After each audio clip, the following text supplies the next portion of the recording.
कुमार कक्षा 11 के लिए एक नई वीडियो लेकर आया हूँ। आज हमारा जो टॉपिक है, आज तो हमारा टॉपिक जो है वो है जीवाणुओं में पोषण। कल हमने पढ़ा था जीवाणुओं में जनन।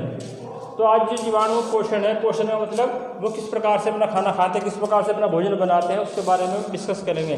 तो जीवाणुओं में अगर हम बात करें जो पोषण विधि है, तो पोषण विधि के आधार पर जीवाणुओं को निम्नलिखित भागों में बांटा गया है। सबसे पहले है स्वपोषी।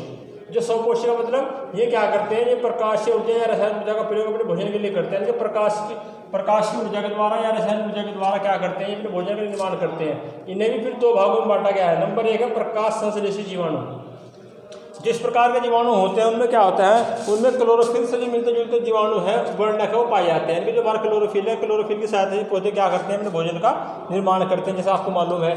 तो क्लोरोफिल इन जो इस प्रकार के प्रकाश संश्लेषी जीवाणु हैं, प्रकाश संश्लेषी जीवाणुओं में क्या होता है, क्लोरोफिल से मिलते जुलते वर्णक पाए जाते हैं। जो हमारे बैंगनी और लाल जीवाणु हैं, कौन से बैंगनी और लाल जीवाणु हैं, उनमें बैक्टीरियो परप्यूरिन और बैक्टीरियो क्लोरोफिल वर्णक पाए जाते हैं। कौन से, बैक्टीरियो परप्यूरिन और बैक्टीरियो क्लोरोफिल वर्णक पाए जाते हैं। ये भी फिर दो प्रकार के होते हैं। सबसे पहला होता है इसमें प्रकाश संश्लेषी अकार्बनिक पोषक, यानी कि प्रकाश संश्लेषी अकार्बनिक पोषक।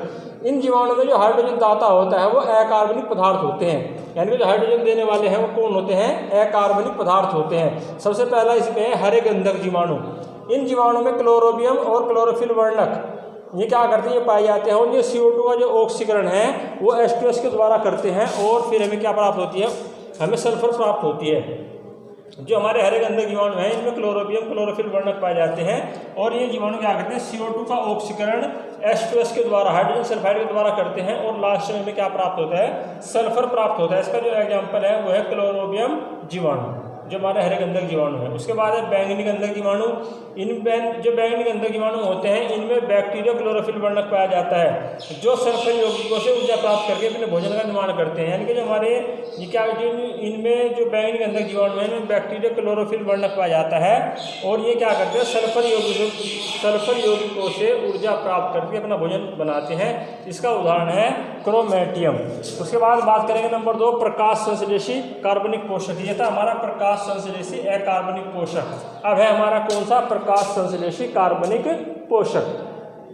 तो इसमें हाइड्रोजन जिस प्रकार के जीवाणु हैं उनमें हाइड्रोजन दाता के लिए क्या होता है, कार्बनिक पोषक कार्बनिक पदार्थ होते हैं। हाइड्रोजन दाता कौन होते हैं, कार्बनिक पदार्थ होते हैं। इनमें सबसे पहले बात करेंगे बैंगनी गैर गंधक जीवाणु, यानी कि जो हमारे इस प्रकार के जीवाणु हैं बैंगनी गैर गंधक जीवाणु, इनमें अल्कोहल और कार्बनिक अम्ल पाए जाते हैं। ये क्या पाया जाता है, इनमें अल्कोहल और कार्बनिक अम्ल का प्रयोग करके अपने भोजन का निर्माण करते हैं। जैसे रोडोस्यूडोमोनास, ये क्या करते हैं, अल्कोहल और जो कार्बनिक अम्ल है उसका प्रयोग करके अपने भोजन का निर्माण करते हैं। उसके बाद है हमारे रसायन संश्लेषी जीवाणु। अब तक हमने क्या पढ़ा, प्रकाश संश्लेषी जीवाणु। अब है हमारा कौन सा, नंबर 2 रसायन संश्लेषी जीवाणु। जो रसायन संश्लेषी जीवाणु होते हैं इन जीवाणुओं में कार्बनिक तथा अकार्बनिक पदार्थों के ऑक्सीकरण द्वारा जो हमें ऊर्जा प्राप्त होती है उस ऊर्जा का प्रयोग क्या करते हैं, ये अपने भोजन के लिए करते हैं। और इन जीवाणुओं को प्रकाश की आवश्यकता नहीं होती। जो हमारे रसायन संश्लेषी जीवाणु होते हैं, इनमें कार्बनिक और अकार्बनिक पदार्थों के ऑक्सीकरण से जो हमें ऊर्जा प्राप्त होती है उस ऊर्जा का प्रयोग ये क्या करते हैं, अपने भोजन के लिए करते हैं और इन्हें प्रकाश की आवश्यकता भी नहीं होती। उसके बाद नंबर 2 है रसायन अकार्बनिक पोषक। जो रसायन अकार्बनिक पोषक हमारे जीवाणु इस प्रकार के जीवाणु हैं उनमें क्या होता है, अकार्बनिक पदार्थों के ऑक्सीकरण से जो ऊर्जा प्राप्त होती है उसका प्रयोग भी अपने भोजन के लिए करते हैं। यानी कि जो अकार्बनिक, इनमें क्या होता है, जो अकार्बनिक पदार्थ होते हैं उनके ऑक्सीकरण से जो ऊर्जा प्राप्त होती है उस ऊर्जा का प्रयोग वो क्या में करते हैं, अपने भोजन के लिए करते हैं। तो मैंने अभी आपको क्या बताया, सबसे पहले से बताया मैंने आपको स्वपोषी का मतलब जो अपना पोषण स्वयं कर ले वो होता है स्वपोषी। उसके बाद इसमें मैंने ये बताया कि दो भागों में बांटा गया है, प्रकाश संश्लेषी और दूसरा होता है रसायन संश्लेषी। अब इसके बारे में बात करेंगे आगे, जो हमारे जो नाइट्रोबैक्टर है उसके बारे में। अब है हमारा नाइट्रीकरण जीवाणु। जो हमारे नाइट्रीकरण जीवाणु है ये दो प्रकार से क्या करते हैं, ऊर्जा प्राप्त करते हैं। सबसे पहला है इसमें नाइट्रोसोमोनास। तो इस प्रकार के जीवाणु होते हैं वो क्या करते हैं, अमोनिया के ऑक्सीकरण द्वारा ऊर्जा प्राप्त करते हैं। अमोनिया का ऑक्सीकरण करते हैं और अमोनिया के ऑक्सीकरण के द्वारा फिर क्या करते हैं, ऊर्जा प्राप्त करते हैं और फिर भी क्या करते हैं, अमोनिया को नाइट्राइट में बदल देते हैं।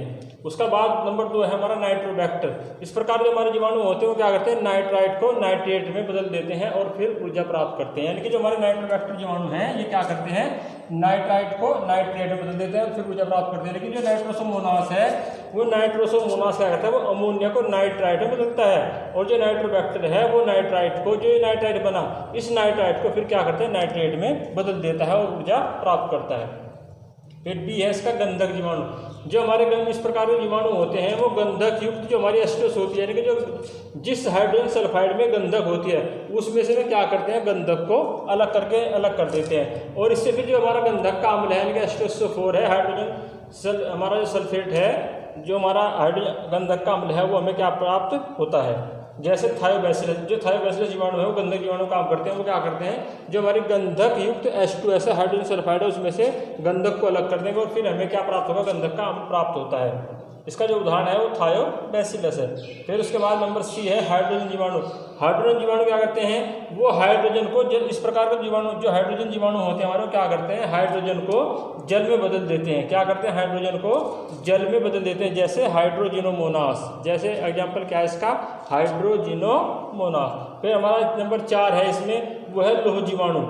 लोह जीवाणु क्या करते हैं, इस प्रकार के जो जीवाणु होते हैं वे फेरस यौगिकों को फेरिक यौगिकों में बदल देते हैं। क्या करते हैं, फेरस यौगिकों को फेरिक यौगिकों में बदल देते हैं और ऊर्जा प्राप्त करते हैं। जैसे इसका जो उदाहरण है फेरोबैसिलस जीवाणु।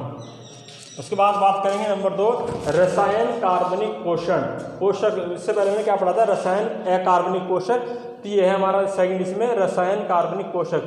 तो इस प्रकार का जो पोषक है हमारा, उसमें किस प्रकार भोजन प्राप्त करेंगे जीवाणु हमारे, वो इस प्रकार के जो जीवाणु हैं वो कार्बनिक पदार्थों को ऑक्सीकरण से ऊर्जा प्राप्त करते हैं और उस ऊर्जा का प्रयोग अपने भोजन के लिए करते हैं। यानी कि जो यहाँ नाम से पता लग रहा है कार्बनिक पोषक, यानी कि जो कार्बनिक पदार्थ होते हैं उन कार्बनिक पदार्थों से क्या करते हैं, अपने ऑक्सीकरण करते हैं सबसे पहले, और ऑक्सीकरण के द्वारा फिर क्या करते हैं, ऊर्जा प्राप्त करते हैं।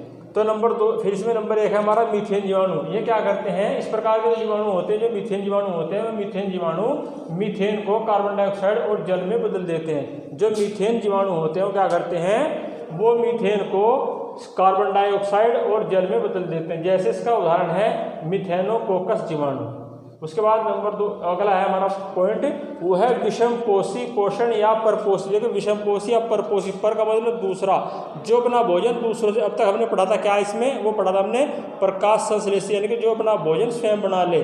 और अब है हमारा विषमपोषी पोषण या परपोषी पोषण, यानी कि जो अपना भोजन स्वयं न बना सके, अपने भोजन के लिए दूसरे के ऊपर निर्भर रहे, उसे बोलते हैं विषमपोषी पोषण। इस प्रकार के जीवाणु होते हैं वे अन्य जीवाणुओं पर या जीवों पर भोजन के निर्भर रहते हैं। यानी कि वो जो जब अपना भोजन प्राप्त करना होता है तो या तो भी जो दूसरे जीवाणु हैं उनसे अपना भोजन प्राप्त करेंगे, या जो दूसरे जीव हैं उन दूसरे जीवों से अपना भोजन प्राप्त करेंगे। इसमें सबसे पहले बात करेंगे परजीवी की।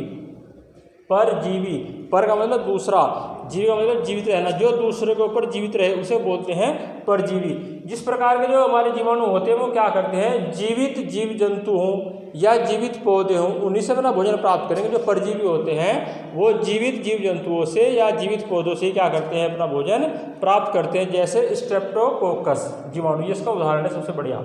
उसके बाद है मृतोपजीवी, मृतोपजीवी यानी कि मरों से भोजन प्राप्त करना। इस प्रकार के जो हमारे जीवाणु होते हैं वो सड़े गले मृत पदार्थ हों, जैसे जीव जंतु हों, पेड़ पौधे हों, जो सड़े गले हैं उनसे क्या करते हैं, मरे हुए हैं उनसे क्या करते हैं, अपना भोजन प्राप्त करते हैं, इसलिए इसे क्या कहा गया, मृतोपजीवी। इसका उदाहरण है बैसिलस माइकोइडिस।